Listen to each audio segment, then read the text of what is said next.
A to Z about parenting या सिरीजमध्ये तुम्हा सर्वांचं पुन्हा एकदा स्वागत आहे. आजचं लेटर आहे जी फॉर ग्रॅटिट्यूड, म्हणजेच कृतज्ञता व्यक्त करणे. आपल्याला देवाने भरभरून गोष्टी दिलेल्या असतात, पण ज्या गोष्टी मिळालेल्या आहेत त्याच्याकडे लक्ष देण्याच्या ऐवजी आपल्या आयुष्यामध्ये काय कमी आहे याच्याकडे आपण सतत लक्ष देतो आणि मग दुःखी होत राहतो.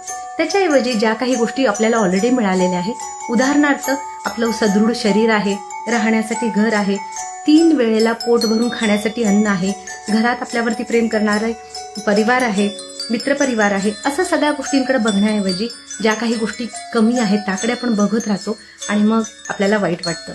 त्याच्याऐवजी जर आपण कृतज्ञता व्यक्त करत गेलो ज्या गोष्टी आहेत त्याच्यासाठी, तर नक्कीच त्याच गोष्टी आपल्या आयुष्यामध्ये वाढत राहतात. मग जेव्हा आपण ही प्रॅक्टिस स्वतः करतो त्याच गोष्टी आपली मुलं देखील फॉलो करतात.